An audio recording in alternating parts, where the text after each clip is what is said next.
வணக்கம் நண்பர்களே, நாம் இன்றைக்கி இந்த வீடியோவில் என்ன ஒரு முக்கியமான தகவலை பற்றி தெரிஞ்சுக்க போகிறோம் அப்படின்னு சொல்லிட்டு பார்த்தீங்கன்னா, ரீசெண்டாக ஜீ தமிழில் ஒளிபரப்பாயிட்டு வர சரிகமப்பா சீசன் 5 லிட்டில் சாம்ஸில் பார்ட்டிசிபெண்ட்டாக இருக்கிற நம்ம அபிஷேகா அப்படிங்கிற கிட்டு தான் இப்போ சோஷியல் மீடியாவில் ரொம்ப வைரலாக போயிட்டுருக்காங்க.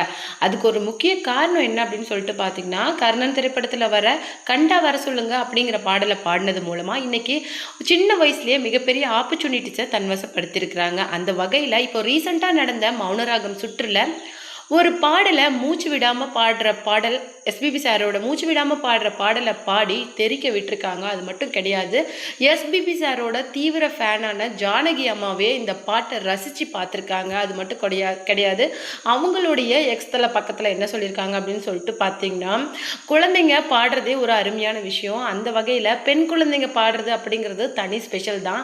அதுலேயும் அபிஷேகாவோட பழைய பாடல்கள் நான் கேட்டிருக்கேன். அதுலேயும் முக்கியமாக கர்ணன் படத்தில் வந்த ஹெவியான சாங் அவங்க பர்ஃபார்ம் பண்ணினது எனக்கு ரொம்ப பிடிச்சிருந்தது. அது மட்டும் கிடையாது, அவங்க பாடின பாடல்கள்லேயே இந்த எஸ்பிபி சாரோட பாடலை பாடினது தான் எனக்கு ரொம்ப பிடிச்சிருந்தது. உண்மையிலே குழந்தைங்கக்கிட்ட இருக்கிற இந்த அளப்பரிய திறமையை பார்த்தா எனக்கே ரொம்ப வியப்பாக இருக்குது.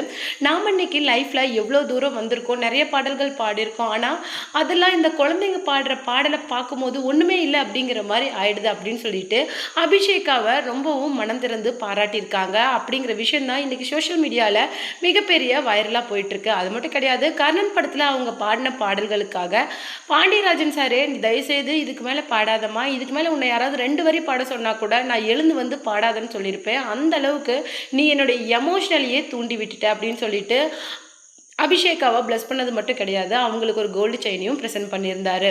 அந்த வகையில் விஜய் ஆண்டனி சாரும் ஒரு கான்சர்ட் ஆப்பர்ச்சுனிட்டியே அபிஷேகாவுக்கு கொடுத்துருக்குறாரு. இந்த வகையில் ஜட்ஜஸே ரொம்ப பாராட்டிட்டு வர பொண்ணா அபிஷேகா இருந்துட்டு வராங்க. அவங்க தான் மேபி டைட்டில் வின்னர் ஆவாங்க அப்படிங்கிற அளவுக்கு கூட அவங்களுடைய பெர்ஃபார்மன்ஸ் பலமாக இருக்குது. அது மட்டும் கிடையாது, தான் இது வரைக்கும் பாடின சாங்கில் கிட்டத்தட்ட 6-7 சாங்குக்கு மேலே அவங்க 2 தடவை கோல்டன் ஷவர் வாங்கி ஜட்ஜஸை இம்ப்ரெஸ் பண்ணியிருக்காங்க அப்படிங்கிறதான் இன்னொரு முக்கியமான விஷயம். அது மட்டும் கிடையாது, இந்த சின்ன வயசுலேயே இவ்வளோ பெரிய ஆப்பர்ச்சுனிட்டியை விஜய் ஆண்டனி சார் கிட்டேருந்து வாங்கியிருக்கிறது அப்படிங்கிறது ரொம்ப பெரிய விஷயம். அந்த வகையில் அபிஷேகா ஓவர் நைட்டில் ஸ்டார் ஆகிட்டு வராங்க. இதை பற்றி நீங்கள் என்ன நினைக்கிறீங்க? நீங்கள் சரிகமப்பா சீசன் 5 லிட்டில் சாம்ஸ் பார்ப்பீங்க அப்படின்னா மறக்காமல் நம்ம கமெண்ட்டில் கமெண்ட் பண்ணுங்கள்.